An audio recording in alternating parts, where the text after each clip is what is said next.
time travel, UFOs, that it's all parts of the same thing. And it's just that we can't understand what that is. I mean, you make a good point. If people see an apparition and they're dressed in old clothes and they just assume, hey, this is someone who died, 150 years ago, well, there's a good chance that, they might just be seeing someone out of time, just out of time, and you assume that it's a ghost. Yeah. Definitely something to it, man, no doubt about it. I think there may be some spirits that are calling limbo, but I just don't buy the, a dude in a Civil War suit calling limbo. I would think he would catch on by now. An angel would come to him or something and say, hey, this way, buddy. Yeah, it's like I said with the Loch Ness Monster. People see a dinosaur swimming around the lake, but they never can find any evidence. Mm-hmm. Well, who's to say, they're just not seeing into the past. Bigfoot, too, even though there's some weird stuff about Bigfoot out there, but who's to say they're not seeing Neanderthal in the past? Mm-hmm. I'm not going to say all Bigfoot cases are like that, because there's definitely some weird Bigfoot cases out there. But yeah, there's definitely something to the fluke in the Matrix theory, no doubt about it.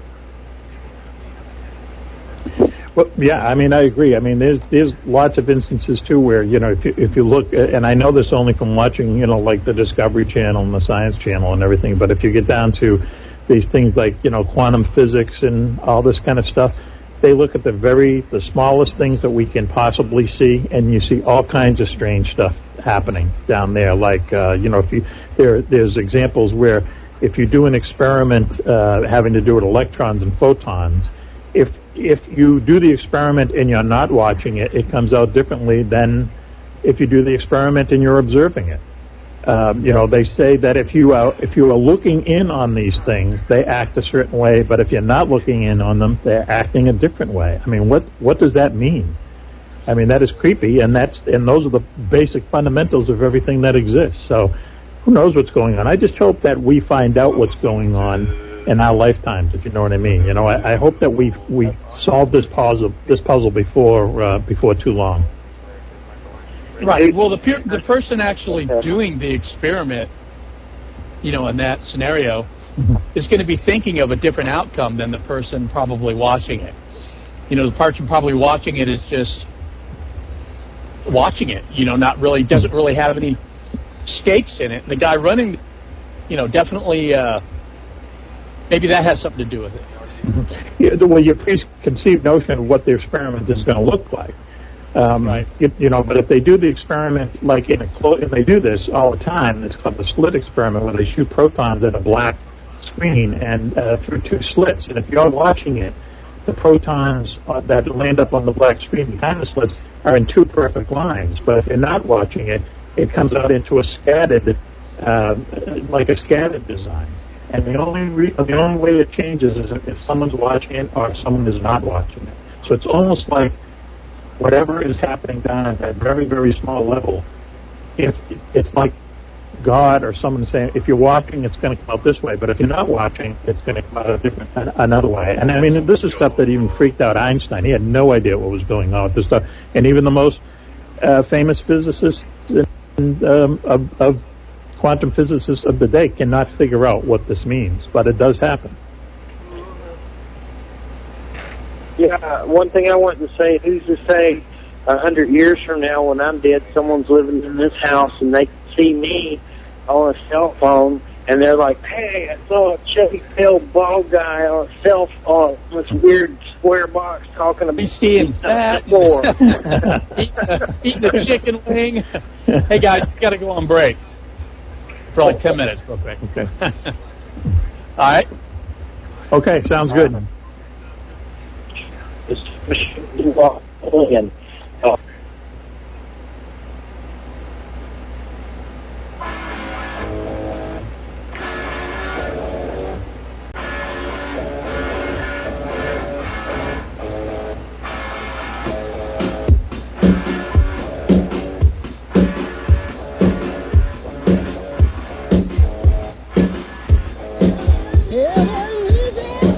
Area 51. One of them was that no matter where you got off the plane, or sometimes you take a bus, but no matter where you go off the plane, there was always a sign there that said, "Remember, you were never here. Remember, you were never here." And you would see that sign all over the place out there. And the second thing is, and he says the weirdest thing was that in front of all the buildings out there, at least when he was there were lawns. They had green lawns there, and people were taking care of them. They were mowing them. They were watering them. He thought that was very strange out in the middle of the desert in this really weird place. Why would you have lawns? But just going back to your original thing was, he doesn't, to me, he's a very, I mean, I know him obviously well. He's my brother. He's a very much a straight shooter, no-nonsense type guy. He doesn't seem like the kind of guy who would see a UFO, yet he did. I've been studying or reading about UFOs all my life. I've never seen one, so what's the difference between he and I? I don't know. I'd love to see one, but I just don't think I'll ever, I got a feeling I'll never see one. I will just say this real quick, and you'll be interested in this, Jeff. One day I was riding here and a black helicopter actually hovered over my house. Not a UFO, but it was a Black Hawk, unmarked black helicopter, flew right over my house. I could look right out my office window with this thing. It hovered over my house for about 5 minutes, and then it took off. I was writing anti-terrorist novels at the time. I called my editor immediately, and I said, "You won't believe what just happened." That's about the weirdest thing that's ever happened to me so far. Do you know if your brother ever messed with the occult any? Because I know I did after my dad died. I never, did stupid stuff like crucify puppies or nothing, but I read a lot of stuff. And I have seen polls where a lot of people who have had UFO sightings have messed with the occult. Yep. That could just be reading something. That could just be reading the Necronomicon or Anthony LaVey's stupid, Satanic Bible or something. Right. But there's a connection to that. Maybe, it opens up gates to hell. I don't know, but I think there is an occult connection in some of this stuff. And people that, dabble with it or get interest in it, open up doorways. I know Joe has some occult stuff that he was into, Montaldo, and he has a bunch of experiences. I think there's a tie-in to it on some. Mm-hmm. Well, definitely not in my brother's case. He went from there to Vietnam, and spent about 2 years in Vietnam. And the only thing that happened to him when he came home was he was a hunter before that, but when he came home from Vietnam, he sold all his hunting rifles and said, "I don't want to be involved with firearms again." But he's just not someone who would get into that type of stuff. He was involved with some classified operations in Southeast Asia only because he was the head of a crew that he wasn't a spy or anything, but they would fly him into secret bases in Laos and Cambodia just to fix airplanes that had broken down there. So he had a pretty high security classification, but he's just not the type of person who would get into any of this stuff. And so like I say, it's kind of odd. He's not into any of this stuff. He sees the UFO. I'm into this stuff like crazy, and I've never seen UFO. So what's the difference between he and I? I don't know. Micah Hanks, a friend of mine and guys, he's into all this stuff, and he's never seen a UFO. I don't know. It's just weird. I don't get it either. I would think if anything, you or Micah would be, would see him more than I would, or something, because he wrote books on the subject. But I haven't seen one in a while. Oh, I seen one a few years ago. But in my 20s, they were parking over my house. I had multiple witnesses. My mother saw these black pyramids coming out of this energy vortex in the sky. It was almost like they were coming out of a portal. She about ripped my arm off. She was so scared when she saw them. I remember her going, "Oh, my God, Jeffrey," and about ripped my arm off. I used to attract them over that area, and I think some kind of agency came out to investigate. But I don't know. It's just weird. I don't get that either. It's just kind of a strange oxymoron of some sort. I don't know. Yeah, it's just one piece of the puzzle, It's just one. It's a big. The whole UFO thing is just a huge puzzle, and that's just one piece. And like I said before, I hope that we'll be able to all figure it out at some point. But that remains to be seen. Well, you know what? I think too. Maybe you already got it figured out on some level. Maybe they show themselves to people to wake them up. Because before, I had testicular cancer when I was like 17 or 18. I almost died. And during that time, I read comic books and said a prayer to God. I was 17 and croaking, and I said a prayer to God to be a superhero, and that's when I found God. And then my dad died, and then I got a divorce, and then I started messing around with the occult like a dummy. And then I started having all these UFO sightings, and I was like, God must have heard my little goofy teenage prayer, because this is just crazy. And I went crazy for a while seeing all that stuff. But if it wasn't for all that stuff and me seeing it, I wouldn't be right here doing this radio show. Mm-hmm. I wouldn't be writing articles about the topics. I wouldn't, I have plans to write books about the topics. I'm working on a comic book with a Native American illustrator that's about this topic, and another book about Sasquatch and aliens for young teens, like some kind of Harry Potter stuff. So if it wasn't for these sightings and paranormal experiences, I didn't have any interest in this stuff. Mm-hmm. So, I mean, maybe some people, they're just like, well, they already know. What's the point, I mean, that's the only thing I can think of. Mm-hmm. Well, once again, look at, like you say, if those things didn't happen to you, we wouldn't be talking right now. So it seems like everyone's life kind of has this plan, and whether you like it or not, that's where you're going to go. And things happen to you, and that helps choose the path that you go. It's I don't know, maybe I'll see a UFO tomorrow, who knows. But I just have this feeling inside me that I'll just never see one. Well, I'll say a prayer to the alien shamans and get you hooked up if it works. Okay. No problem. Well, include in the prayer that I have a video camera and a really good camera with me, okay, when it happens. Maybe that's why they stay away from you. I don't know. Some people get some really good stuff of UFOs, man, but there's a lot of it that's crap out there. So I see stuff all the time, and I have a camera. I always need batteries. It's never charged. I'm lazy. It's like I need to carry it around 24/7. Even if I probably did that, then I probably wouldn't see anything at all.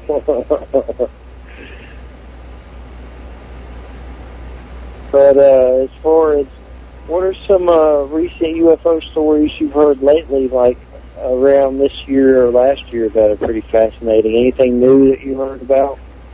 Well, as I said, the book goes up to the end of the first Gulf War, and I'm going to be working on a second one. Well, I've already started working on it, but what I've heard lately is a couple things. Is that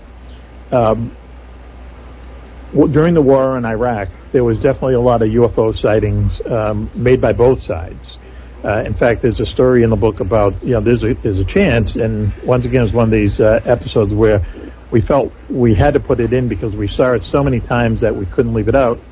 There's a story around there that Saddam Hussein's anti-aircraft forces shot down a UFO sometime in the mid-90s, and that they brought it to Iraq's version of Area 51, which is called, I have to read this off a card, Kulat-e-Jumande. And that's Iraq's Area 51. And as the story goes, they brought the saucer, they reverse engineered some of the stuff found in the wreckage, and came up with a super WMD, and that's what we were going after when we invaded Iraq, because we didn't find any nuclear weapons or biological weapons or anything like that. But supposedly, as this story goes, we knew about this, and we had to go in and get this super WMD that the Iraqis had got from reversing UFO. Whether it's true or not, I don't know, but that's kind of a cool story. Also, lots of UFO reports apparently from troops in Afghanistan. The whole Persian Gulf, that whole Southwest Asia area, is really a hot spot in a lot of places for UFOs. And also, someone told me recently that after 9/11, well, let's put it before 9/11, if there was some kind of an unidentified aircraft coming in towards the United States from across the Pacific or the Atlantic or whatever, we would not necessarily scramble fighters to go up and check it out, because it would always turn out to be some airplane with its radio broken or something wrong with its IFF beacon or something. But what this person told me, this person's a very well-known UFO researcher who made me promise I wouldn't give his name out. He says since 9/11, everything that is unidentified coming towards the United States, these days now they scramble jets. And since that has happened, he says there's been hundreds of UFO encounters, military pilots encountering UFOs, going up to some kind of an airplane or some kind of a terrorist plot and coming upon UFOs. And they just don't talk about it anymore. So since 9/11, we've had many, many more intercepts of our jet fighters finding UFOs. You just don't hear about it. It has nothing to do with 9/11. It's just that we go up now. We scramble jets now in the post-9/11 world, and a lot of times when they scramble, they're not airliners at all. They're UFOs, and this is supposedly this deep secret that the military is keeping from us. Of course, they keep everything from us. That's the thing. That's the real the thing that I came away from writing the book about, is that the U.S. military knows way more about UFOs than they're letting on, and they're not telling us this. And it's really criminal that this is, whatever UFOs are, it's going to be one of the major breakthroughs in human history. And for them to keep that information from us, I think is really criminal. And I think someone should do something about it. I know no one will do anything about it, but it's just too bad that the U.S. military is standing in our way to finding out exactly what these things are. Yeah, I don't think anybody can. It's so, I think it's really, just really segmented in a way, type of command structure that's going to, for Congress to actually go to somebody and talk to you about it. I mean, there's not that person, you know what I mean? I mean, I deal with that on a smaller scale at work. I'll need something. I'll think this person does it. And the next thing you know, I'm talking to 5 different people. Well, that's exactly. That's how it's set up. That's what people have told me it's set up. Is that there's some department somewhere in the Pentagon where they probably keep a closer eye on these things that they would ever let anyone know about. But by orders, by design, none of that information goes up the ladder unless it's something that is just very, very way out. And that way, there's plausible deniability for all the people from all the way up to the White House, where they can say, we don't know anything about UFOs, because they don't know anything about UFOs, because it's all kind of compartmentalized in this one secret place somewhere in the Pentagon. I'll tell you one idea that I've had, and this is something that I'm definitely going to pursue soon. Is what we should do is call on the U.S. military to pardon any service member who has seen a UFO during his service time and has been told to keep quiet about it.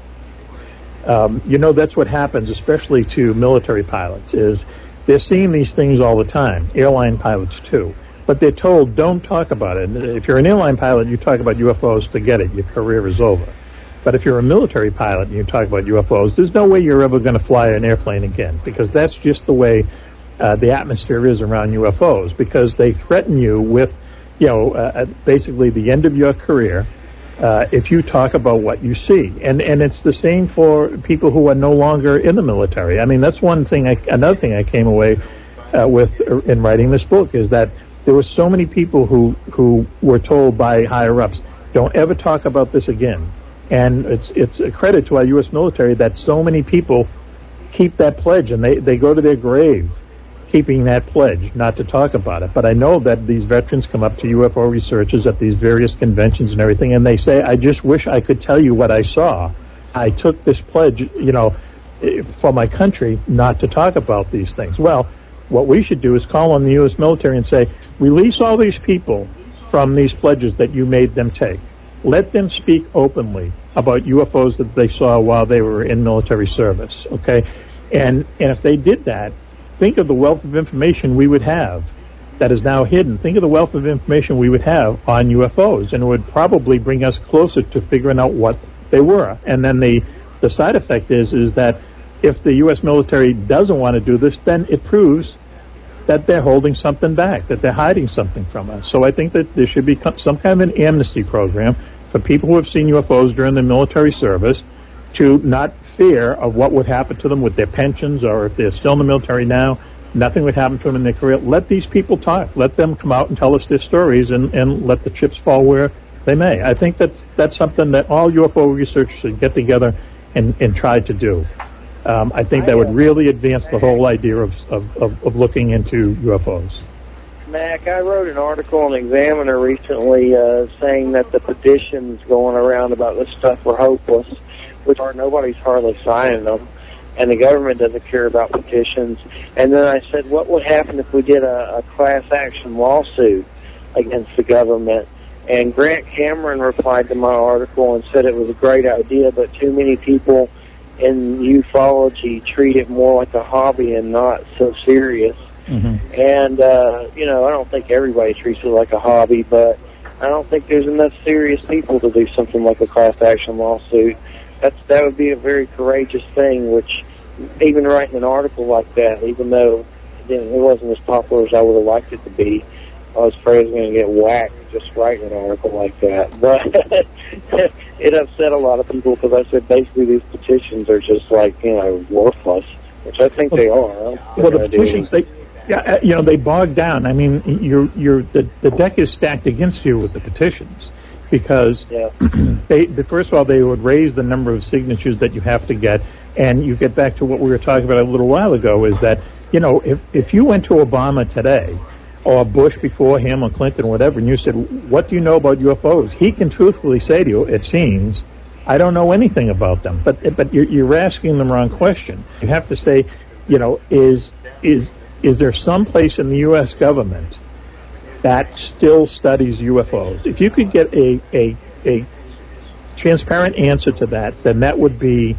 the biggest clue that the U.S. military is actually looking at UFOs constantly. They didn't stop when the end of Project Blue Book ended in 1969, that they're still looking into these things, and that they think that there is something to it. And it's almost guaranteed that they know more about it than they're letting on. But that's why, those petitions, they kind of run out of steam after the first couple went went nowhere. But the way you do it is, instead of a petition, you embarrass, if I can use that word, you embarrass the military brass in the press. You do it through the media, where people don't have to sign anything. You just get the mainstream media on the military's case to ask them these questions, or to say, why not give amnesty to people who saw UFOs during their service life?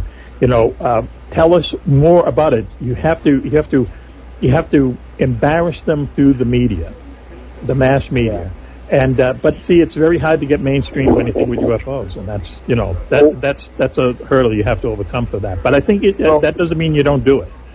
Yeah, one of the things too, the reason why I don't think they're going to say anything is because I think, like with the Betty and Barney Hill case, I think there was a point where Betty and Barney Hill heard in the saucer technology these supposed beings that look like aliens talking German. So who knows how many weird My Labs, top secret, weird screw with people's heads projects the governments have where they've pretended to be UFOs and dressed as aliens just to do weird experiments or psyops tests. And that's another reason. I'm not going to say every UFO experience is that, but it would not surprise me if some of them were. Because why else would Betty and Barney Hill hear people that look like aliens talk German during a time when we got that technology from the Germans? So one reason why I don't think our government is going to come clean is because a lot of this stuff is their little sneaky black ops programs that they ain't going to come clean about. I mean, if they'll nuke Guatemala with STDs and do events on their own Vietnam soldiers and all this other weird stuff, they're not going to come clean and say, oh yeah, we pretended to be aliens and used saucer technology and we, kidnapped whoever and did My Labs test on them. Not to say all extraterrestrial experiences are government My Labs, but I think that's another big reason why they're not going to ever come forth, because it bring out all the crazy crap they do to their soldiers and their own civilians. That's true. I agree with you. But just to give you another example, like on the other side of the question, is this whole thing about the whole don't ask, don't tell thing with, people of different sexual orientations going into the military. I mean, the reason that they overturned that is that the people advocating that kept it in the press for years. And they kept on the military, on the military, on the military until they finally did away with that. Now, whether that's a good thing or a bad thing, that's for other people to decide. But there's a good example of that. If you, quote unquote, embarrass the military in the press, and you get enough people on board, especially to say, come out and let servicemen talk about their experiences, if you keep up the press, sometimes things happen that you want to happen. And I think there's a good chance that if for some reason some mainstream media people got behind this, some surprising things might happen. You never know. Definitely. It's like people started protesting like they're doing with Occupy Wall Street, but wearing alien masks instead of that weird Alan Moore, Guy Fawkes mask, then maybe we might get something done. Everybody wears the alien mask instead, and you know. But it's like one thing I've noticed too with a lot of people in the UFOs and the paranormal. You know, there's a lot of us out there, but on many levels, it seems like we're becoming an antiquity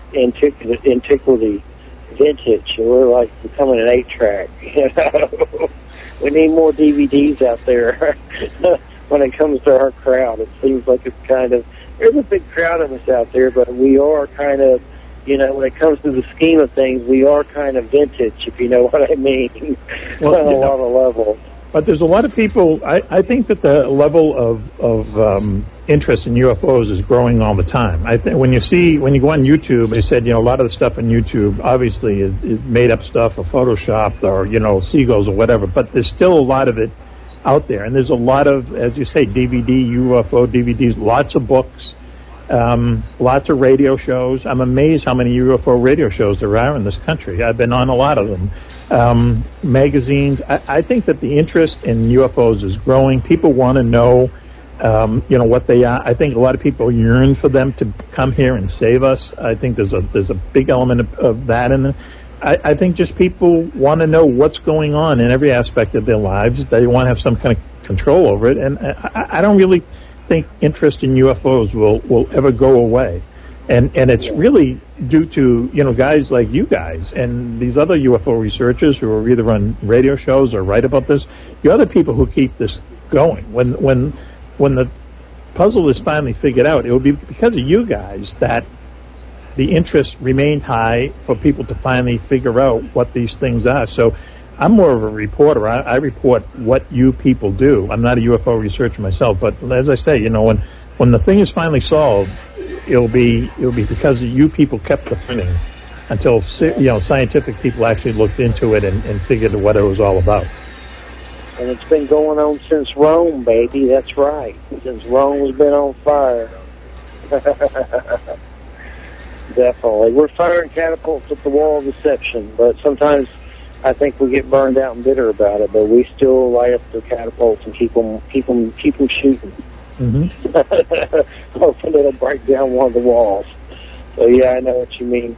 So tell us your links, and we're about at that ending point, aren't we, guys? Yeah, we got about 3 minutes. Okay, drop us those links. Well, people can go to macmaloney.com. The book is published by Penguin Books, and they're the largest publisher in the world, so you could find it at any bookstore, you know, across the U.S. and Canada. The publisher always wants me to say, please, you know, patronize your local bookstore. But it's also available on Amazon.com and BarnesandNoble.com. The best place, to tell you the truth, to get it would be to go to Amazon.com and order it that way. And as I say, MacMaloney.com, there's a lot of different links there that you can go to see other books I've done and to talk a little bit about how we put this book together. And that's it. You know, there's a place there where you can write to me. I've gotten a lot of very interesting letters from people since the book has come out. People have told me a lot of very interesting stories of their own UFO sightings and how it's affected their lives and everything. And you know, a lot of people feel really passionate about this, and that's why I say I just hope that someday within our lifetimes we figure out what this is all about. Well, I like your book because it gets into the old and goldie stuff. Because I know back in Rome and back in George Washington, there were no drones or government blackout programs. So your book's great. You can also go to thechurchofmavis.com and We have an Amazon.com widget there. If you can buy it off there, we get a little chunk of change, so that's nice. It's also on the widget there. And what's your next book about it going to be called? Is it just going to be the same name, part 2, or is it something else? Can you divulge that yet? I can't. I spoke to my editor the other day, and he said, all you can, I can't tell you what it's about. I mean, I think that's kind of crazy in a way, but all I can say is that it's going to be related to UFOs, but exactly what it's about, they don't want me to talk about right now. It sounds a little more mysterious than it really is, but, I have to, they pay me, so I have to kind of go along with what they want me to say, Well, keep us up to date, and definitely keep a review copy in mind, and I'll do some examiner stuff, and I already got it plastered all over the front of our site, so hopefully that helps.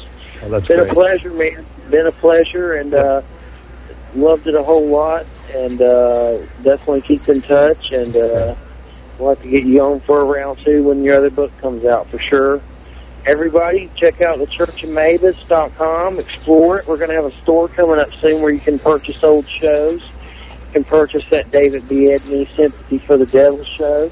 You can purchase that show where we kicked off that dude that made love to a dolphin and talked about making love to his dog, so we kicked him off the show. I know you all want to hear that one again. And Nick Pope, a bunch of other shows. Ton of shows are going to be in the archives, and you'll be able to purchase them, I think, for $2 a piece soon. But don't worry, all our new shows will remain free. We're not going to sell out at other places. So check out the site, thechurchofmavis.com, and let your fingers do the walking and talking. And next week, Norio in a show called I Got Those Dulce Blues, Baby. And then Alan Greenfield, if he shows up, Gandalf. All right. Everybody have a good night, and thanks, Mac. It's been a great show. I love talking about these cool antique UFO sightings from back in the Roman days. Thanks a lot, guys. I really had a good time. Thanks. All right, take care, man. Bye-bye. Bye.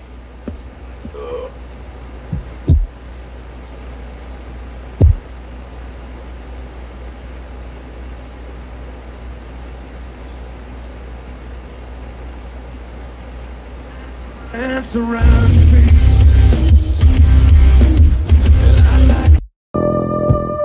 Tune in.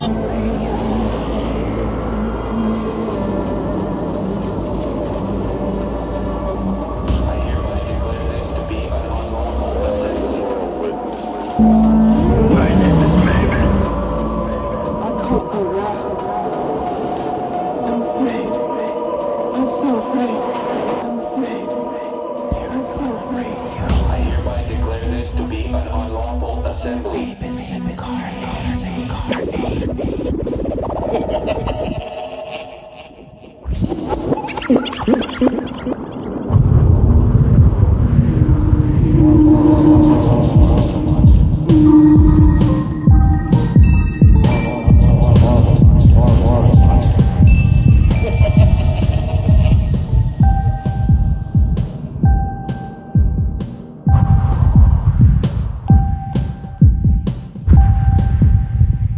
I will make you understand. Paranormal Radio.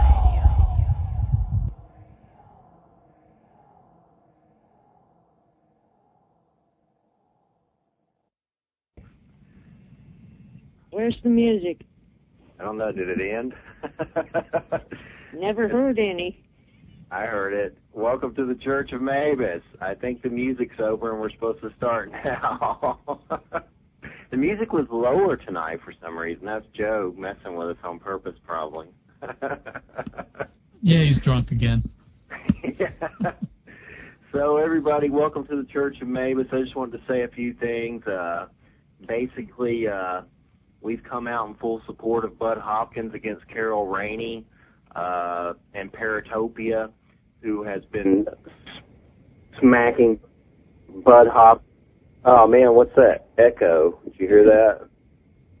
Yeah. Anyway, basically, if you want to check out my Facebook page at Mavis.incarnate, that's my Facebook page, or the forum at mavisincarnate.com. There's an article up there that says former client of Bud Hopkins speaks out, and that's my girlfriend, Carrie Boyer. She wrote an article about this whole situation in favor of Bud Hopkins for the last 3 or 4 days, and we've been spreading it around. It's about to hit 100 likes on Examiner. Richard Dolan gave us positive feedback on it and liked it. Larry Warren gave us positive feedback and liked it. And basically it's just one big bitch slap to Paratopia about Bud Hopkins and what they're doing to a man that's 80 years old. He's lost a kidney to cancer. He has cancer in another kidney. And then suddenly his ex-crazy wife comes out with all this stuff trying to make him look bad, and they pretty much join the bandwagon with Paratopia to try to, discredit him and drag him into the same lot as Dave Jacobs. But you can check that out. Tomorrow we have a special show with Clifford Mahoody. It's going to be pre-recorded. We're doing a Sunday show. This is kind of a rare thing because we want to stop doing those, but this guy's like an older shaman dude, so I don't think he wanted to be dragged out so late.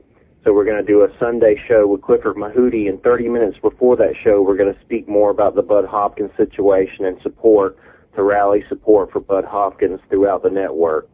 So you definitely want to hear that show. It'll be pre-recorded, and then it'll go in the archives probably by Wednesday, hopefully. But we're going to yeah. A quick word about his ex, Bud's ex. She conveniently came up with all this stuff, and she's actually got a documentary that she's making. And she's basically, all it is basically just a way for her to promote this documentary. That thing I posted on UFO blogs about, people's motives and stuff, Jeff. That really bothers me. That's a conflict of interest. And it doesn't matter how sincere they thought she was. The fact that she's an ex-wife and she's, it's kind of a conflict of interest. They should have never allowed that information to poison whatever data they already had. And it just made everything, they just threw everything out that they did. My problem with it is he's sick, leave him alone. Even if he had one abduction case where I don't even know if the lady was really, faking it or whatever. Maybe she was even telling the truth and they're just making up stuff. But even if he made one mistake with one patient, quit trying to paint everybody and him bad because of one simple mistake. He's a human being. He's helped hundreds of thousands of people. He's helped my girlfriend. He's helped tons of people through his books. And, okay, let's say worst case scenario, this lady was full of it. Okay, he didn't know, so why paint his whole career and try to make him into a monster just because of one mistake? And that's Paratopia is doing. But we'll get into this more tomorrow, 30 minutes before the show. Let's get to our guest. We're having a Philip K. Dick tribute tonight. Philip K. Dick, sci-fi master, genius, creator, many books that he's done that are just extraordinary, that have inspired many films that include Blade Runner, Minority Report, Total Recall, Scanner Darkly. There's a bunch of other stuff coming out. But basically we have two people here who have a connection to Philip K. Dick, and we're doing a tribute tonight called Immortalis Spiritus Tribute. And I made that up. I don't know where it came from, but sounds good, huh? But nonetheless, we have Tessa B. Dick and Anthony Peak here tonight. And basically, I just wanted to start off with both of our guests telling us a smidgen about themselves, just to, I'm sure a lot of our audience is already familiar with them on some level, but there may be some who are not. There may be some who are just listening to the show who aren't even familiar with us. So if we could, Tessa and Anthony, we just want to hear a little bit about yourselves to familiarize the audience with you both. Okay. I think you can tell which one I am. I'm the only woman on the line. I was married to Phil. I met him in 72, and he passed away in 82. So it was really only 1 decade, but it seemed like a lifetime. And I didn't know much about science fiction at the time, but I sure learned a whole lot. Lately I've gone back to my first love, which is writing murder mysteries. In the meantime, I've talked a lot about Phil's mystical experience, and I've begun writing a memoir about my own experience. I've held back because after the way Phil was attacked for his visions, I didn't want to go public with my own, but people keep asking me, so I thought I'd better write it down. Anthony? Thanks, Tessa. Right, okay, my name is Anthony Peake. I'm based over here in the UK, near Liverpool. I'm a writer. I've written a couple of books, and I've got 2 or 3 more books due out in the next 18 months. My interest in Philip K. Dick has been over many years and been a great admirer of his writing, but it was only when I started writing professionally myself that I started to find some startling events in Phil's life. I'm fascinated by the phenomenon that's now known as 2374, which is when Phil had what he called his theophany, which was a curious state of circumstances whereby suddenly he seemed to change. He seemed to suddenly start to see the world in a totally different way. And I deal with this quite extensively in my book, The Daemon, A Guide to Your Extraordinary Secret Self, and there's a whole final chapter on Philip K. Dick within that. I'm also fascinated by the symbolism in a lot of Phil's novels in terms of reference Gnosticism, and other interesting areas. I think he's a phenomenally deep writer and somebody that really is probably one of the greatest thinkers of the late 20th century. I'm also a great admirer of Tessa's work. Remembering Firebright, I think, is one of the most fascinating insights into Phil and Tessa's life during that period as well. So I'm very keen to be talking about the more philosophical aspects of Phil's work, I think, and also a curious things that I came across that Phil may have possibly even predicted his own death, and towards the end of his life started to become precognitive. Wow, definitely. His writing, no doubt, is deep beyond words on some level, and he's so good at orchestrating it through creativity and bringing it to the forefront of our imaginations that it's just immaculate on some level.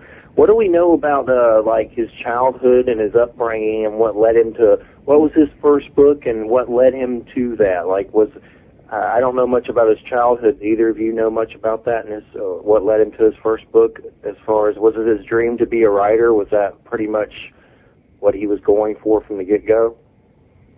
Absolutely.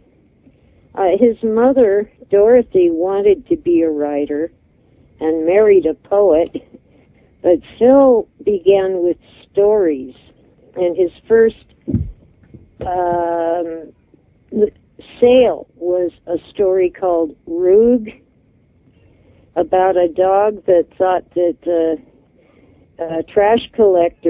garbage collectors were stealing valuable things from his human family. It wasn't the first published. I've forgotten what the first published story was, but Rug was the first one he sold, and he credited his editor, Tony Boucher, because Tony Boucher held weekly meetings at his home for young, aspiring writers, and Phil went every week. And Tony Boucher bought some of his best stories in the early years. I'm not sure what his first book was, but I think the first really good book was called The Unteleported Man, in which people teleported to a colony on a distant planet only to find themselves slave labor So one man decided to go by spaceship, even though it would take 30 years. I won't give away the ending. Yeah, that's pretty deep for sure. So, Anthony, could you tell us a bit about? You said that you're interested in his philosophy, and you've seen some connections to him passing away that were perhaps prophesized through some of his stories. I find that very fascinating. Would you mind getting into that just a bit? Yeah, sure I will. I mean, one of the things that I found fascinating was that in Tessa's book, Remembering Firebright, she actually mentions that when she met Phil, and she'll probably correct me on this, that she didn't necessarily know that he was a famous SF writer, but effectively she had read the story Roog. And ironically enough, that was the same with myself. I hadn't realized that he'd written Roog. I'd read many of his novels, but I'd never realized he'd written the full story about the dog, where the dog, I think it's right, isn't it? The dog really is much more hyper-aware of what's going on around him. Now, ironically enough, I reread, there's the movie that's just come out called the Adjustment Bureau. And what I find incredible about this is that if you read the original story, the central character is a dog. Again, so Phil clearly had an interest in dogs, and Tessa and I have discussed the fact of both his and Tessa's fascination with cats as well. As a cat person as well, I can totally appreciate this. But go to Phil the person, there were some very, very interesting things about the young Philip K. Dick that intrigued me, which I mention in my book, having read quite a few of his biographies and some of his own writing, that from a very, very early age, he seemed to have certain abilities that he used to his advantage. For instance, he tells of a tale that he was once about to do a physics exam at school, and it was crucial, I think, for his entrance exams into Berkeley that he passed this physics. And as we know, when we've done exams, he had a bit of a mental blackout, and he really couldn't remember anything. And then suddenly a voice came into his head, and his voice, so Phil claimed, this voice gave him the answers to the questions. And I'm suggesting that this voice was the start of a relationship with what he later called his vast acting living intelligence system, Valis, within his own life. And the idea that this something had manifested within him very early on. Now, in his early life and towards his later life, Phil had some fascinating events take place. And one of them that really intrigued me, and I'll read. He told about this in an interview with Richard Lupov in 1987. And this is Phil's words. And he said, "Back at the time I was starting to write science fiction, I was asleep one night and I woke up and there was a figure standing at the edge of the bed looking down at me. I grunted in amazement, and all of a sudden my wife woke up and started screaming because she could see it too. She started screaming, but I recognized it and I started reassuring her, saying that it was me that was there and not to be afraid. Now," he said, "within the last 2 years, let's say that was back in 1951, I've dreamed almost every night that I was back in that house, and I have a strong feeling in 1951 or 1952 that I saw my future self, who had somehow, some way we don't understand, I wouldn't call it a cult, passed backwards during one of my dreams now to the house, going back there and seeing myself." So there really are some very strange things. So what effectively he's saying there is that his future self had gone back to his past self and looked at his past self. Now, of course, if you read some of his novels, you very much get this idea of what he termed orthogonal time, the idea that there are levels of time like Leyen, and you can move between them. Now, this is again something that Philip K. Dick is writing about in his life. He's not writing about this as a fiction. He's writing this as actual events in his life. Now, when I came across these particular letters, I'll very quickly explain what they are. Apparently, he had a pen friend called Gloria Krentz, who lived in Alaska. And a few years ago, Gloria put some of the letters on eBay that Phil had sent to her towards the end of his life. And in one of the letters, Phil turns around to her and says that I'm becoming precognitive. I know what's going to happen in the future. And in one of the letters, he said he had a very, very curious hypnagogic state. Now, hypnagogic states are those states between waking and sleeping when we're sort of in a dream state, but we're not. This is technically known as REM intrusion. And in one of these dream states, he saw in his own mind's eye, he was from a position near a ceiling, looking down at a middle-aged man lying face down between a coffee table and a settee or a couch, and he was lying face down. He then woke up, or he then came fully conscious, and this quite disturbed him because he felt it was some kind of future vision. Now, Tessa can confirm this for me, but as far as I'm aware, the circumstances of Phil's subsequent death was that his friends had not heard of him for a day or so, and they knocked the front door down of his house to find him lying in exactly the position he described a few years before in this letter to Gloria Krentz. Now, as far as I'm aware, he then survived that, didn't he, Tessa? And he died about a week or so later? Well, not exactly. He failed to show up for a weekly meeting at Tim Powers' house. He went there every Thursday, and so did several other friends. And when he failed to show up, they went and got a key from the neighbor and found him lying there. And I went to the emergency room and saw him, and he was quite awake and trying to communicate, but unable to because his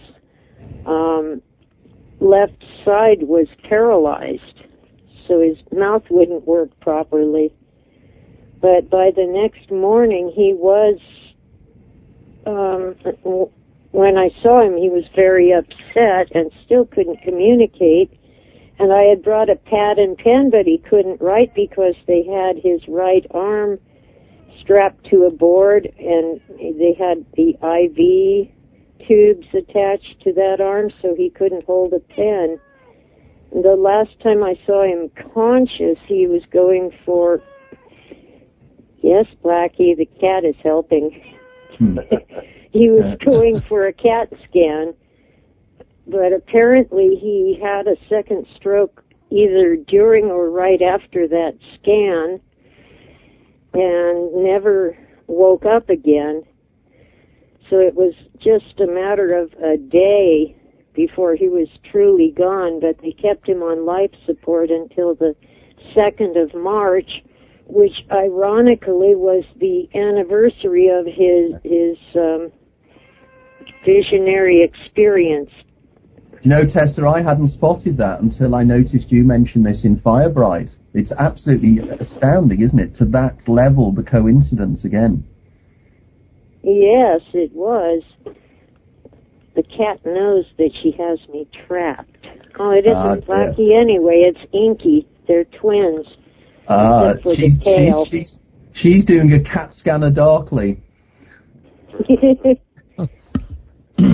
The fascinating thing about this as well is that if you read a lot of the biographies of Phil, for instance, the Emmanuel Carrier one or the Lawrence Sutin, both of them strongly suggest that Phil never regained consciousness, and that after he'd actually been found in the house, that was it.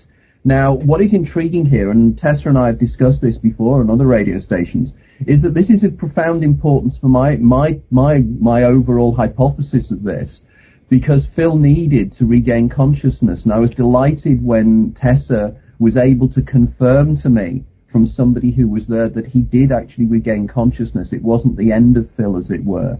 By the way, if anybody's interested out there, the letter sent to Gloria was on the 9th of May 1970. And his actual words was, P.S. What scares me most, Claudia, is that I can often recall the future. And I thought it was interesting his use of words recalling the future as well, which again would be very much in fitting with what Phil used to write about. The idea again that the past and the future are all concurrent, and we all have future memories of the past, as it were.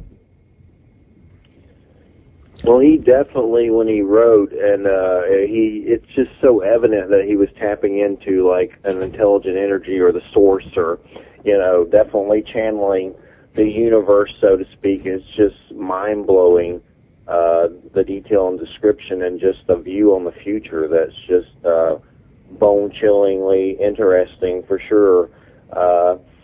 As far as his books, Anthony, what are some of the ones that you like the most? Because I've come across some of his books. I've seen the movies, but I'm kind of want to read some. I know a lot of my friends read them religiously, but what are some books that you really love of his that you would recommend for someone just starting out, so to speak? Starting out, it depends on exactly what you're looking for in Philip K. Dick's writing. If you're looking for superb science fiction, really, really classic, superb SF, really, you need to read some of his earlier novels. Some of them are absolutely superb. Eye in the Sky, for instance, is a wonderful, wonderful novel. But if you're looking for something deeper, and you're looking for the novels that are really going to make you think, and I mean really genuinely make you think, far more than any other science fiction novels I know, if you read Valis and Ubik, because both of these books very much put across Phil's philosophy on life as well. They're not just science fiction novels, they're written from life. And as we'll get into later on, there were certain events that took place in Phil's life in March of 1974 that changed his worldview. Another book that particularly fascinates me because other people have pointed this out to me, is, and it slipped my mind, I'll come back to it later, but effectively all his novels discuss the idea that reality is not what it seems, that there is some form of screen that we perceive reality is placed in our minds. Now, the influence work is phenomenal, because not only are the movies that have been made on Phil's work, but also the movies that have been influenced by it, like the Wachowski brothers, the Matrix trilogies. They're very much Philip K. Dick. Clearly the whole imagery and the way in which they have the idea that there's a reality behind the reality. And this is because Phil genuinely believed this. Phil wasn't writing fiction necessarily. He was writing facts as he saw them in his world. So in terms most of his stories were based on things that really happened to him. Can you tell us a little bit more about that, Tessa? Because you knew the man far better than I did, and I'm really keen to hear your viewpoint on these. For example, the Adjustment Bureau began when he came home one evening after going out for dinner with his wife, Cleo, and he reached for the light switch. Oh, so the Adjustment Bureau... And it wasn't there. Ah. And in that house, you actually pulled a chain that hung down from the ceiling lamp. There was no switch on the wall. And he thought that he wasn't wrong about the switch, but somebody must have changed it while they were out. Now, Tessa, this is quite intriguing, because the idea that reality gets changed is such a fascinating idea, because, funnily enough, I'm doing a lot of work at the moment with a guy called Dr. Thomas Campbell. Tom Campbell is a nuclear physicist, and Tom is working on exactly this same idea, that reality, because reality in many ways is either mind-created in one way or another, is that when we don't look at things, as particle physics says, the idea is that the act of observation brings something into reality, which is what Phil is saying, is that, you know, if you don't look at something, it's not there. And therefore the idea of the classic case of Phil coming in and the light switch had moved, it's things like that most of us shake our heads and say, no, I don't believe that. You know, it's me being wrong. But could it be that, no, you're not? And as Phil said in that case, and of course, yeah, the adjustment group, that's exactly what they're saying in the novel, isn't it? Yes. And as far as him visiting himself, one time when he was a young boy, he was lost. He got separated from the other children on a field trip, and a strange man came along and led him back, and then poof, disappeared. And he thought that must have been himself as an adult, helping himself as a child. Wow. That figure sort of became the walker on Earth. I think that was in A Maze of Death. A sort of savior figure. So he wrote a story about this concept of going back into your own past and helping yourself. Yes, he wrote so many novels and stories that they've become blended together in my mind as a one whole story that I can't separate out into individual pieces. So that's intriguing, isn't it? So going back to the idea of him seeing himself in his own future past and then something else happening when he was young. Again, the idea that somewhere there was a future version of him looking after himself. So again, all of his stories, that is even more interesting because we all do write from experience. But Phil's experiences were extraordinary, weren't they, Tessa? So. Yes, and it began in early childhood. His favorite Aunt Marion was a trance medium. So he had some experience with the paranormal before he knew that it wasn't socially acceptable. I just wanted to say real quick, the common theme in ufology and alien-type stories are that the aliens are possibly us from the future coming back to help us in some way. That's been some experiences. Not saying that's the absolute case, but that is a theme in ufology, that perhaps some of these beings that we see in these, craft or have experiences with are us in our future incarnation coming to our now in the past or whatever and like interacting with us on some level. I remember reading some story, some lady saw an alien that was, like a gray, and she goes, "You're so ugly," and the gray telepathically tells her, "I'm just you from the future," or something like that. Yeah, so, Phil. Wow. Yeah, well, Phil. Some aliens do tell people that that's who they are. I wonder. Well, it was one of the things, again, Tessa, in Firebright, you mentioned this, that had started to believe that in many ways that a lot of the communications were coming from the future, and the idea that people from the future were communicating with us backwards in time. And there is something called, that's been posited for many years, something called a tachyon, which is a subatomic particle that moves backwards in time because it travels what's called superluminally, i.e. it travels faster than the speed of light. And technically, if anything could travel faster than the speed of light, it would go backwards in time. So there could, there is a possibility of communication in the past to the past future. One of the... Yes, well, we're told that time travel is backwards because of the paradox. Yeah. Like killing your grandfather so that you never were born. Yeah, but I see that as a mental construct. Yep. Our laws of physics do not govern the universe. They only help us to make sense of it. Well, there is a counter-argument to that, guys, in that effectively a guy called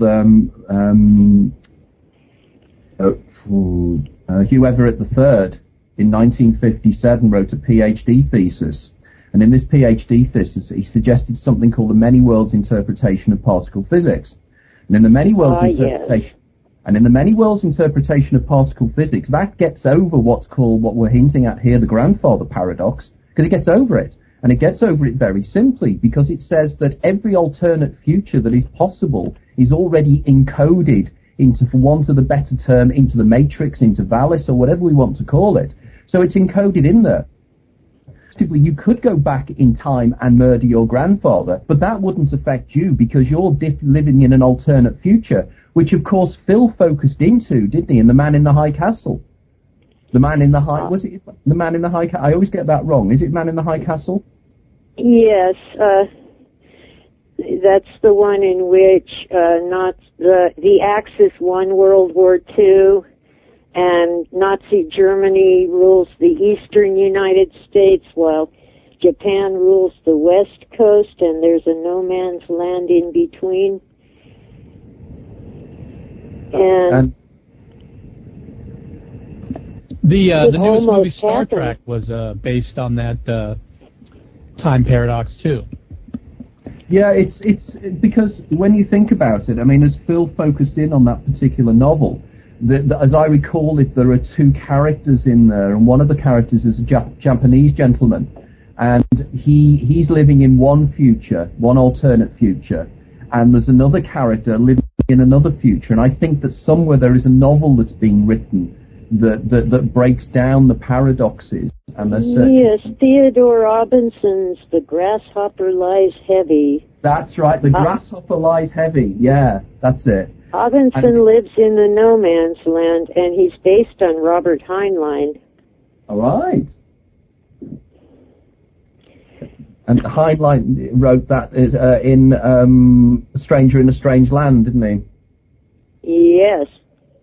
And again, this deals with a lot of these themes, and the idea that you can kill your old grandfather it would be invalidated by this. Now, in effect, if in Phil's world that's what was happening, he was travelling back into one of his many pasts, and of course he could then change his own. I wonder, for instance, when he tells the tale of doing the exams and the voice helping him, there could have been an alternate world where he didn't pass that exam, and therefore he did something different. I mean, Tessa, there could have been an alternate world where you hadn't gone with Ginger to that beach party all those years ago, and you hadn't met Phil. You know, I mean, I was rereading that a couple of days ago, and it's such a wonderful story that, you know, you may not have gone to that party that night and you didn't want to go, but you did, and you met Phil, and of course, here we are now. Yeah. I see all these alternate histories as happening all at the same time.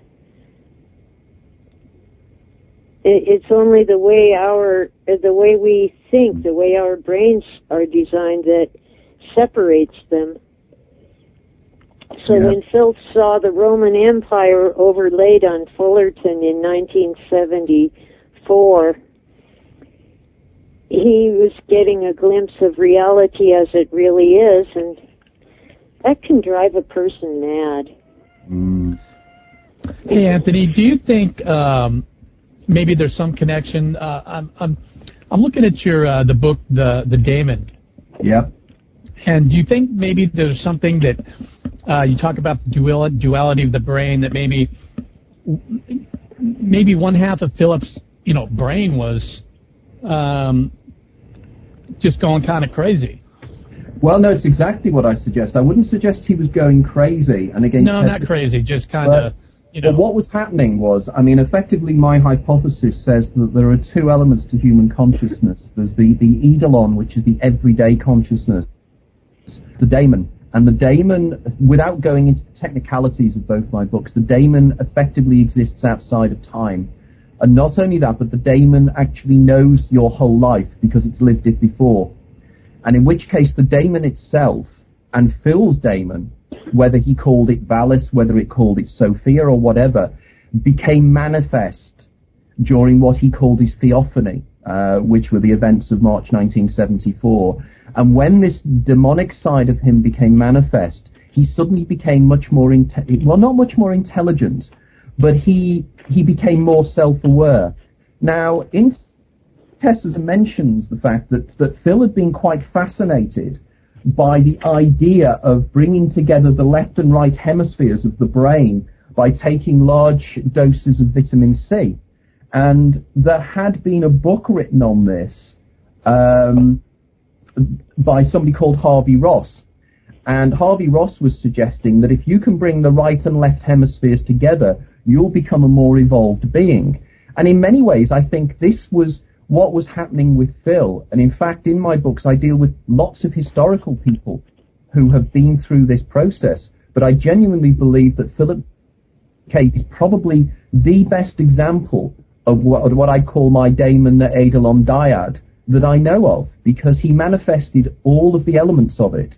For instance, the way in which part of him was able to travel in his own past, the way in which he seemed to understand the nature of time that many people are starting to now come on. This term he used, orthogonal time, the idea of layers of time, is incredibly prescient, because this is how physicists are starting to see time. As Tessa mentioned before, it's the human mind that makes time progress. Time is a permanent, something that was called block time, that was suggested by Minkowski, Einstein's teacher, over a century ago. So the idea is time is a block. We move through it. We break it down, which is, again, what Phil was trying to say very much in his books and his novels. I always say to people, read my first book, Is There Life After Death? The Extraordinary Science of What Happens When You Die, and then read Vallis. And indeed, then read Ubik, because Phil had got what I was writing about years ago. I do the science, but he put them in a fictional format that made it straightforward. Sometimes it's so uncanny. It's not. In his book, Clock World, he has a character. Now, remember, my name's Anthony Peake. Philip K. Dick, in that book, Counterclock World, has a person who comes up with a new theory about what happens to human consciousness at the point of death. Now, Philip K. Dick could have called that person anything, couldn't he? He had all the names in the world he could think up. He called him Anarch Peake. Now imagine the circumstance that Phil in some way had, I don't believe this for 1 minute, but imagine he'd had a future vision and he'd seen my book on a bookshelf, but he'd only seen it, as Tessa said, with his Auntie Miriam. Say he had some kind of abilities like that, and he'd seen the cover of the book, and he couldn't quite read the name of the person who'd written it. He writes it as Anarch Peake. Weird or what? No, people, I don't want people to misunderstand that. I don't believe that's the case. But I do find it intriguing and strange. But if my hypothesis, Phil said it was based on Bishop Pike, who was seeking contact with his dead son. Mm. Yes, it was. They were close friends. In Pike's book, The Other Side. Phil and his wife Nancy participated in a couple of the seances. Did they get any contact? Well, Phil said they contacted something, but it wasn't Jim Pike's son. He thought it was demonic. Because Jim Pike died under strange circumstances as well, didn't he? Yes, he was lost in the desert of Israel. He had rented a Volkswagen, and I guess it ran out of gas or broke down, and he had no water with him. Wow, that sucks. Cat has me trapped again. Anyway, he was with his then wife, former Secretary Diane Kennedy Pike. And I don't know, but Phil always suspected that she had something to do with it. Even though she herself nearly died before some Palestinians rescued her. Because wasn't Bishop Pike again an influence on the whole Valis trilogy as well, in the terms of his interest in Gnosticism? Well, he was a strong influence on Phil in many ways. Phil had joined the Episcopal Church and became friends with Pike because his mother-in-law was Pike's secretary, Marin. I think her last name was either Bergson or Bergman, and she tragically committed suicide.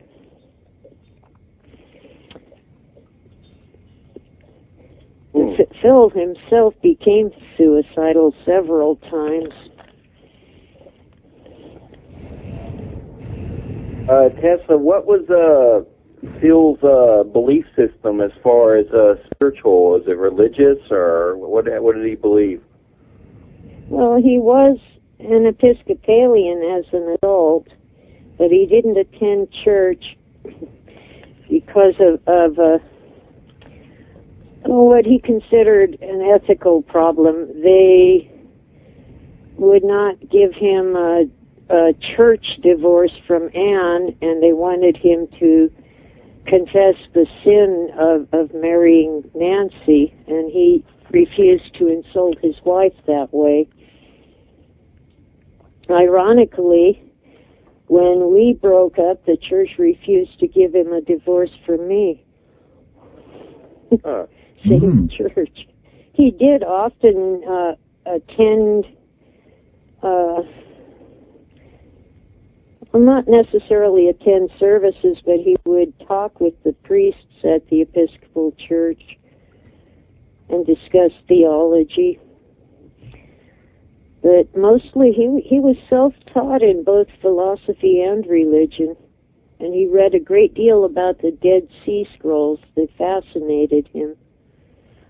Oh, also the Nag Hammadi library.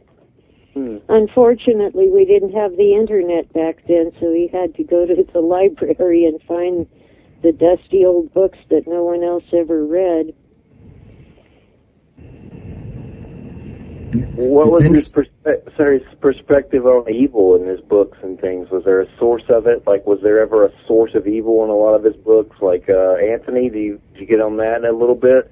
Yeah, I think Phil's viewpoint, although it can be debated, one could argue that Phil's viewpoint was somewhat Gnostic, and again his fascination with the Nag Hammadi texts and with the Dead Sea Scrolls very much suggest that, because I don't know if you're necessarily aware or whether you're listening, but the Nag Hammadi texts were discovered, I think, in 1946, and these are what's called apocryphal gospels. They're gospels that could have made it into the Christian Bible, but didn't, or Christian Judaic Bible, or it would have been the Christian Bible, but didn't because of various schisms within the church at that time. And the Gnostic worldview is an explanation of why it is that evil exists. In other words, one of the major problems that Christian theologians have is explaining the existence of evil. For instance, if God is omnipotent to do anything, why on earth does he tolerate evil? And the Gnostics came to the conclusion that the reason that he couldn't deal with evil is because the God we know, Jehovah, is actually Yaldabad, I think they call him, or the demiurge, the hearth builder. And this is because he's a God who thinks he's God, but he's not. And there is a real God behind the God who exists in a place called the Pleroma. Now, this God has created this illusionary universe that we live in out of matter, and matter is inherently evil. And the idea is that we are always trying to move the evil that we live within into the Pleroma, and we all have a spark inside ourselves of the Pleroma.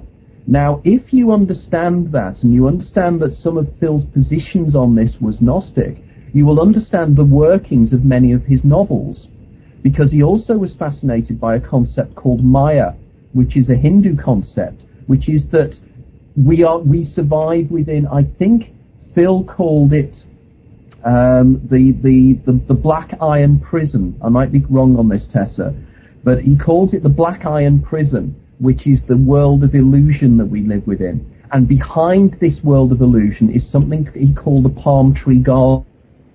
It's the real reality. So we're trapped in this illusion, and time after time in his books you will always get a character who realizes that what he thinks is the real world isn't. It's like The Truman Show, another movie that's really based upon the ideas of Philip K. Dick. You know, we're existing in this illusion that's created by other people, which again the Wachowski brothers carried through in The Matrix.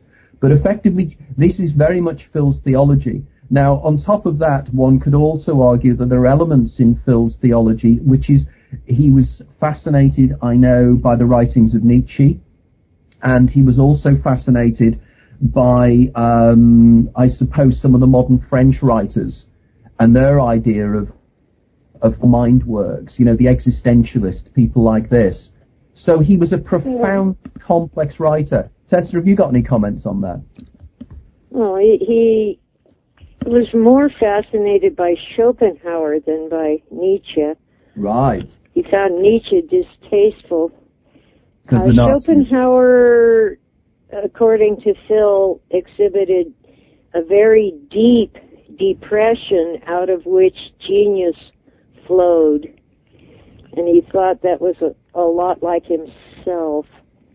I want to point out that Phil liked one particular alternative story about the original sin, which was that the serpent in the Garden of Eden wanted to show Adam and Eve a wonderful treasure, and he led them into a cave to see it.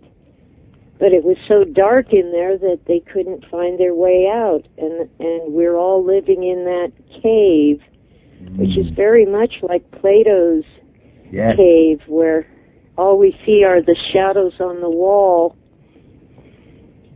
and not the reality that casts those shadows. Yeah, because it very much is, isn't it? The idea, like the Plato's cave, and the idea that, you know, we are prisoners manacled to inside a cave, and there's a fire, and all we see are the shadows on the back of the cave rather than the reality we really see. And it's the idea that, you know, we need to think through the reality to see the reality behind the reality. And I think this was very much a very important thing to Phil. Now, of course, you could actually extrapolate this to ufology as well, you know, the idea of exactly what the nature of reality is here. And the guys here have read some of the writings of John Keel and his book Project Trojan Horse, where Keel suggests that the reality we live within, there's a reality behind the reality. And do you know, guys, the book Passport to Magonia by Jacques Vallée? Yeah. And again, you know, Vallée is very much coming with Philip K. Dick's idea, you know, the idea that the manifestations of even the greys and the aliens that we see are actual manifestations of an alternate universe, and the way in which these are almost Jungian archetypes. Now, again, I know from my readings of Phil that Phil was fascinated by the writings of Carl Gustav Jung and the idea of archetypes and everything else that we have within ourselves. Again, Tessa could probably expand a little bit upon that. But clearly, you know, it was Schopenhauer, it was Jung, it was Borges, it was a lot of people that influenced his writing, and he managed to synthesize these things into a writing for the masses. In other words, he took very, very deep philosophy and he made it accessible to people, and it made people think, and that was such a profound gift that he had. You know, he was one of the writers that made me want to write the things I write about. When I was young, when I first started reading Philip K. Dick, it was him that first made me think, what is reality? What it is to be conscious. You know, I owe him so much. Hey guys, we got to go on a 10-minute break. Okay. Okay. Hang around the phone and the Skype, or if you got to go for a few minutes, that's fine. But 10-minute break, and then we'll be back. Okay. Oh, now I can cough. Hi. You can. How are you doing, Tessa? Are you okay? Just very quickly, can I just have a quick word with Tessa? Is that okay, guys? Sure. Yeah. Yeah, okay. Are we still, Tessa, have we got the dates? Tessa and I are doing an interview. I'm interviewing Tessa for 2 hours myself tomorrow, you see. And I just want to make sure we've got dates. I'm fine. We really picked the wrong weekend. I've been looking forward to this for so long. I don't want anything to get in the way. I know. Didn't we pick the right weekend when your clocks have gone forward, whereas here in the UK they haven't? Then we've got the logistics of where everybody is, and you go, oh, God. Tessa, have you seen... I've been waking up at 5 in the morning, so I'll be awake. Oh, good, because I'm going through second... going through Second Life now at the moment. I went to see The Adjustment Bureau today, the movie. Have you seen it? No, I had an opportunity to go, but I had to pass because of my injuries. Oh.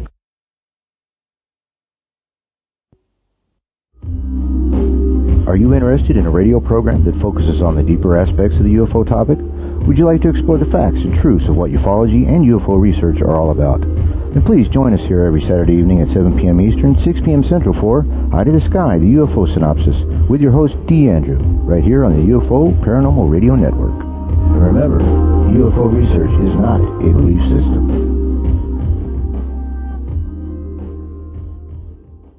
The Unabridged Universe.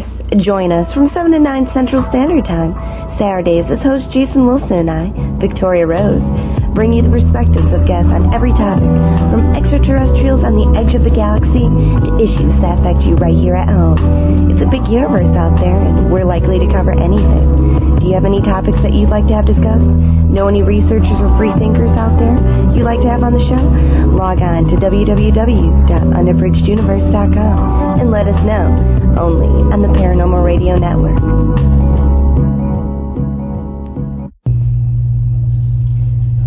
Do you like to ask questions about everything? Would you like to escape from your proverbial box? Just leap out and explore our world in ways you've never imagined? You can have that opportunity. As we grow and expand, new features will be added, allowing you to experience radio programming at a fresh new level. I invite you to join me, November Hansen, host of Voice of the People. Together, we can expand our horizons and peer into multifaceted possibilities. This program will broadcast live Saturday evenings on the Paranormal Radio Network. The Church of Mavis with hosts Jeffrey Richard and Guy Weddle. 10 p.m. Central Saturdays. Opening the gates of the underworld and calling down beings of ancient starlight. Tune in, Lost for the Apocalypse on the Paranormal Radio Network. Come to our forum at mavisincarnate.com. Hi, I'm psychic medium Chris George. And I'm Stephanie Benetti. And we're Second Sight NYC, a psychic and paranormal radio show based out of New York City. And Chris is a psychic that tells it like it is. So if you want something sugar-coated, just buy a donut. Each week we'll have an interesting guest, and I'll do psychic readings and dream interpretations with a psychic twist. We touch on all that is paranormal, from exorcisms to ghost hunting. From seances to passing spirits in the light. Yeah, and sometimes Chris gets a little carried away. But Stephanie's always there to reel me back in. We're making the unbelievable believable. Join us.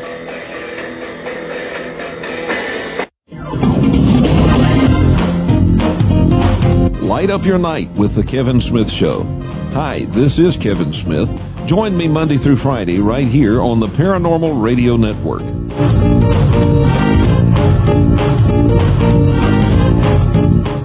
Hi, I'm Gia Scott. I'm the host of this really cool little radio program on Tuesday nights from 7 to 9 p.m. It's called The Dawn of Shades. I bring in a wide variety of guests, and we talk about all sorts of things. Some of them are authors, some of them are experiencers, but it's all paranormal. Do tune in to The Dawn of Shades from 7 to 9 p.m. Tuesdays, and you can always catch our guest list at www.giascott.com.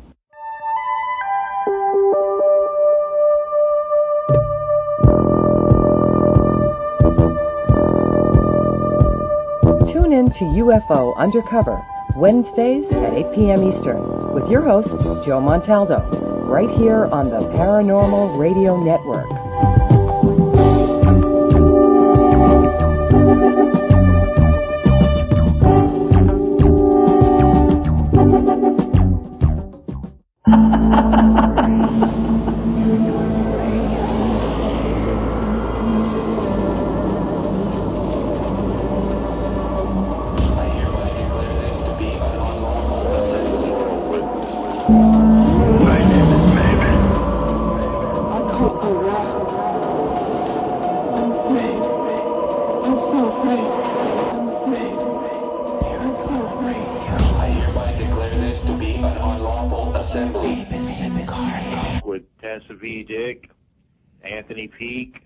Regarding Philip K. Dick, sci-fi master and genius writer. We're talking about his legacy on the earth and beyond. So we're going to get into Firebrite. Tessa, could you tell us, what is Firebrite? What is it? Well, the complete title of the book is Philip K. Dick, Remembering Firebrite, and it's the name Firebrite was what he originally called what later came to be Valis.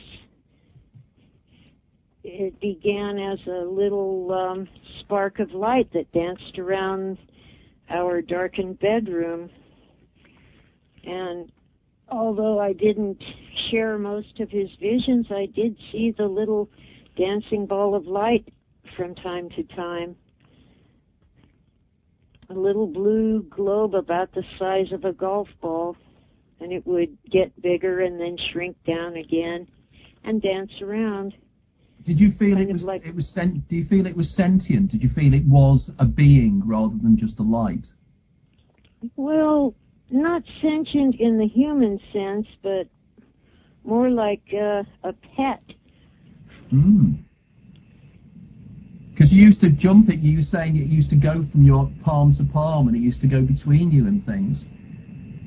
Yeah, I'm not sure that was the same entity, but we could pass her back and forth, this little ball of light, from time to time. Wow. When we had the peace and quiet to focus on that. Did it just spontaneously? Did it just spontaneously appear, or could you what kind of circumstances did it? Originally, yes, it just appeared. I'm not clear on a timeline. I didn't take notes at the time, but it seemed to come and go as it pleased, but sometimes we could attract it by focusing on what the Chinese call qi, C-H-I, a form of energy that it flows throughout your body and can be accessed at acupuncture points.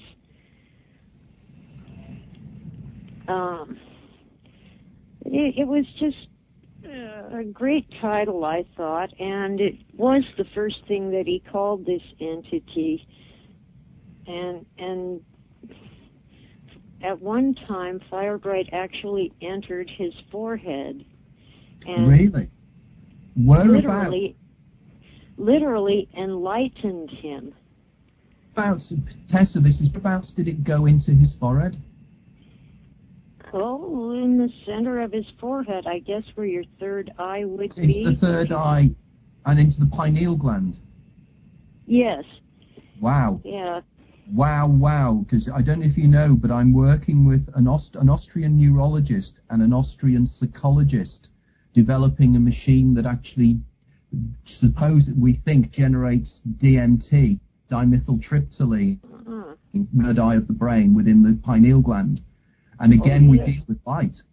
Light is crucial to this. So I'm very I had not realized that, Tessa. That is fascinating. Hey guys, that's live radio where you're really getting something that might be very profoundly important. Yeah, put me in for an order of that. Well, you know, the pineal gland is something of a mystery, but we do know that it plays a role in the seasonal affective disorder, the depression that people get in winter when they don't get enough sunlight.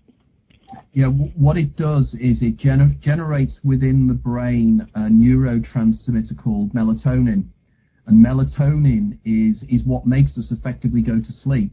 So as we go to sleep at night, it gives off melatonin, which starts to make us go to sleep. Now, but there's a counter argument. There's a guy I know called Beach Barrett, who's a neurochemist, and he's very much suggesting that there's an alternative substance he calls metatonin, and metatonin is effectively endogenously, that is, internally generated dimethyltryptamine, DMT, and it brings about DMT.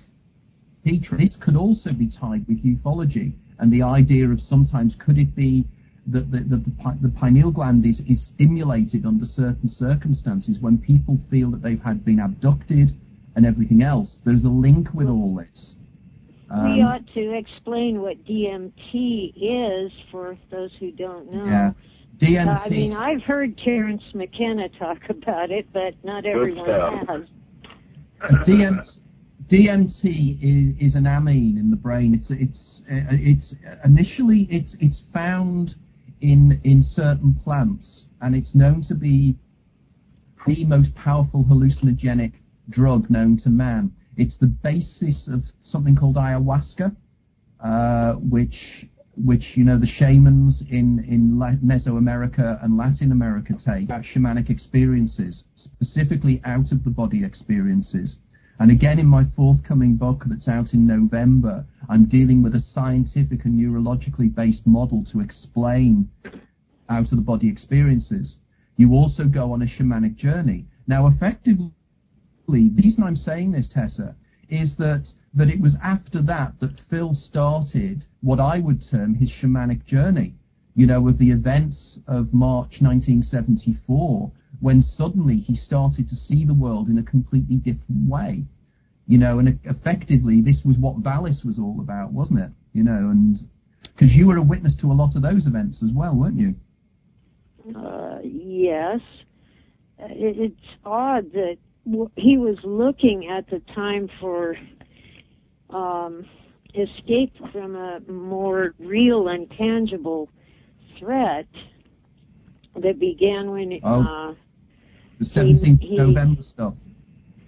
Oh, November 17th, 1971 was the culmination of about a year of strange people deliberately terrorizing him. And I believe it goes back to when he had a telephone call from Timothy Leary and John Lennon during the bed-in in Montreal to protest the war in Vietnam. Because shortly after that, Dr. Leary was arrested and convicted for drug possession, and he escaped from prison. So the authorities were investigating anybody who had any contact with Leary because they wanted to catch him. But in any case, these people openly tailed Phil. One of them told Phil they were going to catch him breaking some kind of law, and if they couldn't, they'd make something up and frame him for it. Unless he joined them and worked for their organization. Do you think the 17th of November break-in was to scare him, or were they looking for something? It might have been a little bit of both. It's kind of like the JFK. There are so many suspects and such good evidence for all of them that the odds are that they all did it. They might have been looking for drugs or income tax evasion or subversive activities, Remember, Richard Nixon was president, and he had an enemies list a mile long. Phil could have been on it quite easily. There were people on that list that nobody ever heard of. Because it really quite scared him, didn't it? Because on the anniversary, he locked you in, didn't he, into your house because he wouldn't let you go out because he was so nervous of it all. Well, he couldn't exactly stop me from going anywhere, but I would imagine not. He needed someone to hold his hand. I couldn't live with myself if I'd left him alone. Mm-hmm. Absolutely. You were his his dark-haired girl, weren't you? I think that. That's what he said. He wrote a whole book about it. Compiled a book anyway. What book was that? The Dark-Haired Girl. Oh, okay. Okay. Okay. Yeah, very specific. It's one of these clever titles of a book. So, yes. these people harassing him, what do they look like? Were they like Men in Black types? What was their agenda? What did they want him to do? No, they looked like ordinary people, but one man in particular, he called himself Hal Kinchin, but that probably was not his real name. Just told Phil all about this secret organization that wanted to recruit him and have him travel all over the world carrying coded messages because as a writer he could get through customs without arousing suspicion, and they would simply code these messages into his books and stories. And he said that if Phil didn't cooperate, they'd just have him killed and replace him with a double who would cooperate. Weird. So they wanted no wonder he fled. Yeah. They wanted to manipulate his writing to have codes inside of it, inside his books. Yeah, so they could communicate with their agents overseas. And they claimed to be so secret that even the FBI and the CIA didn't know about them. I don't know whether Hal was crazy, lying, or